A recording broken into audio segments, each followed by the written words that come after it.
Salam Kerahiman. Hari ini tanggal 21 Mei kita akan bahas dari Diary 1273. Kita mulai ya. Demi nama Bapa dan Putra dan Roh Kudus, amin. Oh Allah yang Maha Rahim, kebaikan yang tak terbatas, hari ini seluruh umat manusia berseru dari jurang kepapaannya kepada kerahiman-Mu, kepada belas kasih-Mu. Oh Allah, mereka berseru dengan suara kepapaan yang memilukan. Ya Allah yang murah hati, janganlah menolak doa kaum buangan di bumi ini. Oh Tuhan, oh kebaikan yang melampaui pengertian kami, Engkau sungguh-sungguh mengenal kepapaan kami, dan Engkau mengetahui bahwa dengan kekuatan kami sendiri, kami tidak mampu menghadap Engkau. Maka kami mohon kepadamu, limpahilah kami dengan rahmat-Mu, dan tingkatkanlah selalu kerahiman-Mu dalam diri kami, supaya kami setia melaksanakan kehendak kudus-Mu sepanjang hidup kami, dan pada saat kematian kami. Biarlah kerahiman-Mu yang maha kuasa melindungi kami dari serangan musuh-musuh keselamatan kami, sehingga kami sebagai anak-anak-Mu dengan penuh pengharapan menantikan kedatangan-Mu yang terakhir, hari yang hanya Engkau yang tahu. Kami berharap akan menikmati segala sesuatu yang dijanjikan Yesus kepada kami, meskipun kami ini penuh dengan kejahatan. Sebab Yesuslah harapan kami. Lewat hatinya yang maha rahim, ibarat lewat gerbang yang terbuka lebar, kami masuk ke dalam surga. Demi nama Bapa dan Putra dan Roh Kudus, amin. Diary 1273. Yesus berkata, "Putriku, apakah engkau mengira bahwa yang engkau tulis mengenai kerahimanku itu sudah cukup? Apa yang sudah engkau tulis itu hanyalah satu tetes air dibandingkan dengan samudra. Aku adalah sang kasih dan sang kerahiman sendiri. Tidak ada kepapaan yang dapat bertanding dengan kerahimanku. Juga tidak ada kepapaan yang akan menyerap habis kerahimanku. Sebab setiap kali diberikan, kerahimanku makin meningkat.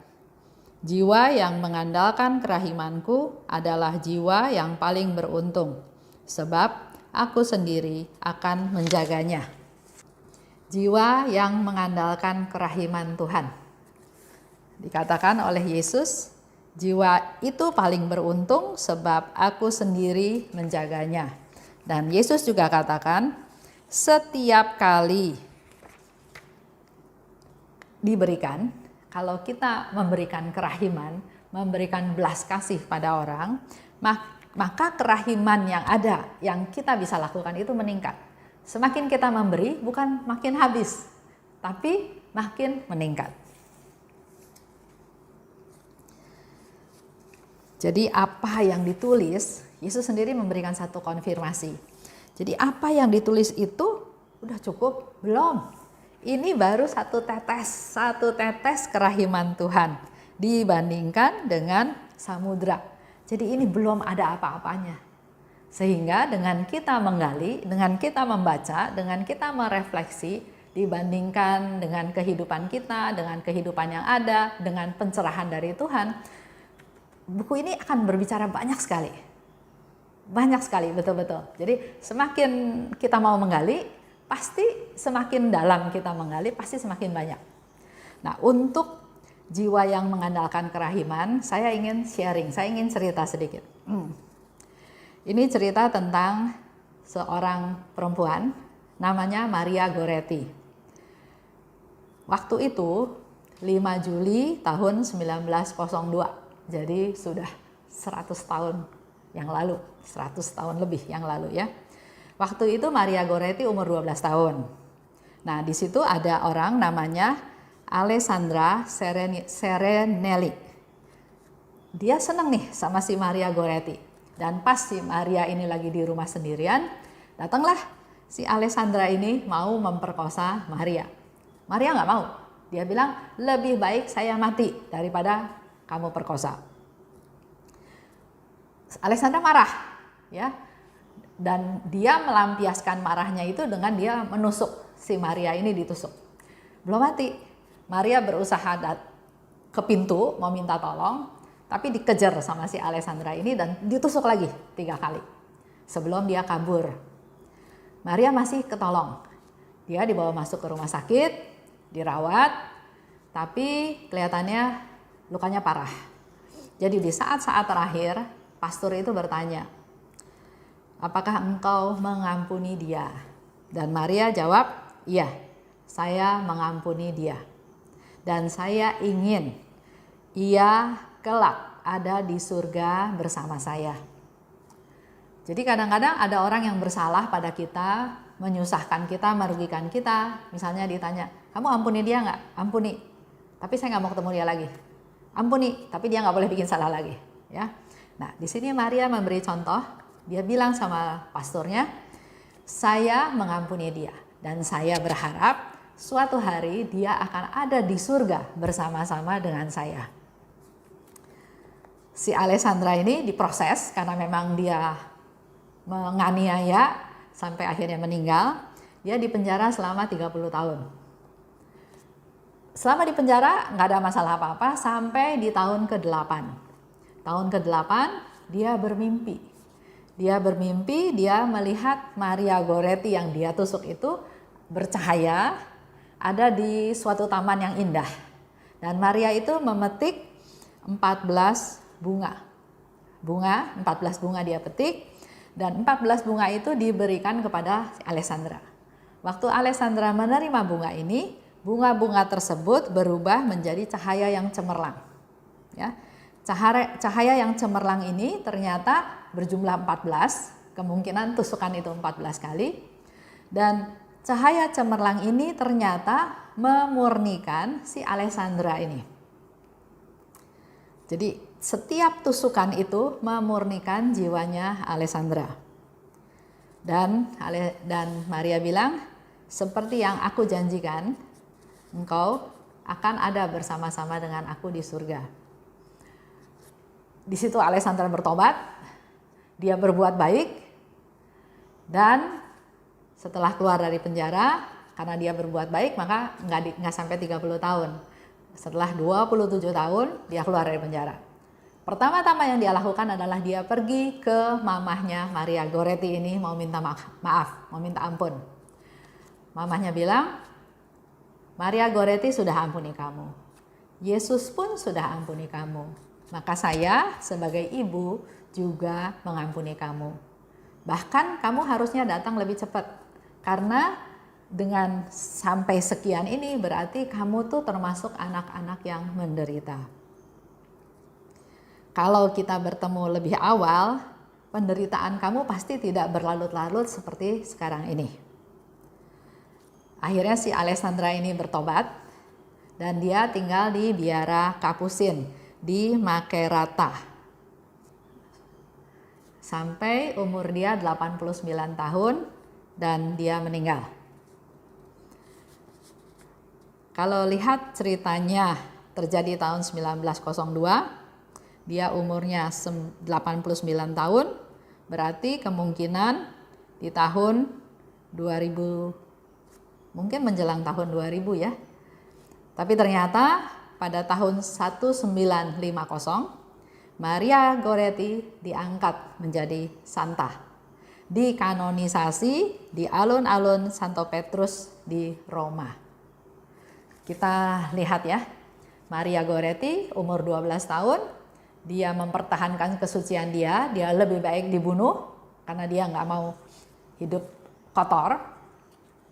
Tapi di saat-saat dia mau meninggal, dia bilang saya ampuni dia. Bahkan saya berdoa, saya berharap si Alessandra ini juga suatu hari akan ada di surga bersama-sama dengan saya. Tahun 1950 dia diangkat menjadi santa. Saya nggak tahu tahun berapa dia datang ke Alessandra dalam mimpi, tapi yang pasti dia sudah meninggal, dia meninggal dalam suatu hidup yang suci. Setelah dia naik ke surga, dia yang berdoa buat kita semua. Sehingga kita perlu berdoa buat mereka-mereka yang sudah meninggal juga. Untuk melunasi hutang-hutangnya yang adil, kata Yesus ya. Dan kalau dia sudah pulang ke surga, giliran dia yang berdoa buat kita semua. Dan seperti yang Maria Goretti katakan, engkau juga akan ada bersama aku di surga. Itu janjinya Maria. Dan Maria melakukan sesuatu sehingga Alessandra ini juga akhirnya bisa masuk biara, dan dia sampai berusia 89 tahun, dan saya yakin di biara Kapusin itu pasti dia hidup benar, hidup dalam pertobatan. Kembali lagi saya mau cerita bahwa jiwa yang mengandalkan kerahiman Tuhan, itulah jiwa-jiwa yang bisa mengampuni dengan total. Dan Yesus janjikan di situ tadi ya, Yesus janjikan bahwa jiwa ini paling beruntung sebab aku sendiri akan menjaganya. Jadi jadilah orang yang berbelas kasih, orang yang mengampuni. Bahkan saya pernah baca satu buku, ada seorang ibu melihat anaknya mau dihukum mati. Dia berteriak, anak saya jangan dihukum mati, ampuni dia. Terus tentara jawab, enggak mungkin anak kamu diampuni, karena anak kamu enggak layak dikasih pengampunan. Terus ibu ini bilang, justru kalau dia enggak layak, maka saya minta belas kasih kamu. Kalau dia layak, saya enggak perlu minta. Justru karena dia tidak layak, maka saya minta belas kasih kamu. Begitu pula dengan si Alessandra ini. Dia enggak layak dapat belas kasih. Tapi Tuhan mengajarkan kepada Maria Goretti yang baru 12 tahun untuk berbelas kasih, untuk mengampuni. Bahkan untuk menyelamatkan jiwa si Alessandra ini supaya bisa suatu hari menikmati sama-sama ada di surga. Itu menjadi tantangan kita ya. Kita masih punya waktu, masih hidup, masih banyak bertemu dengan orang-orang, apa yang kita mau lakukan? Dendam, acuh tak acuh, masa bodoh, mengasihi, mengampuni, itu semua pilihannya ada di kita.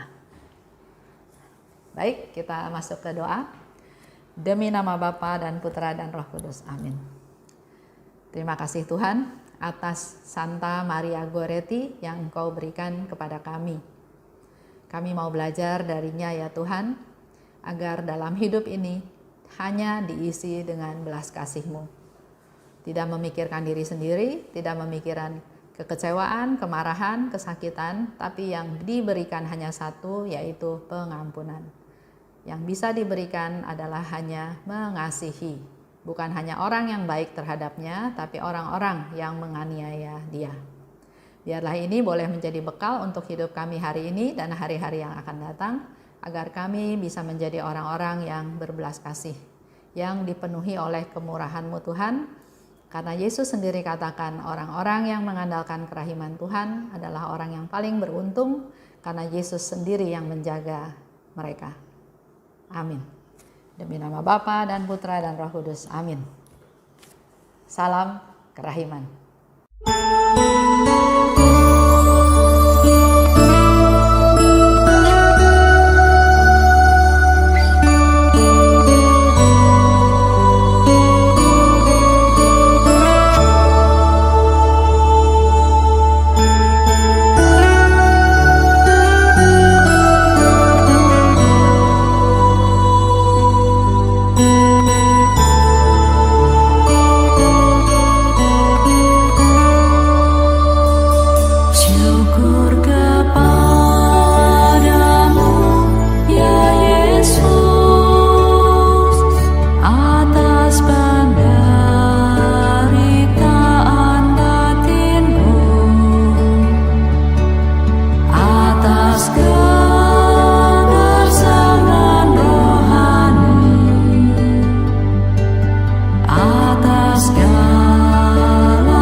ask God.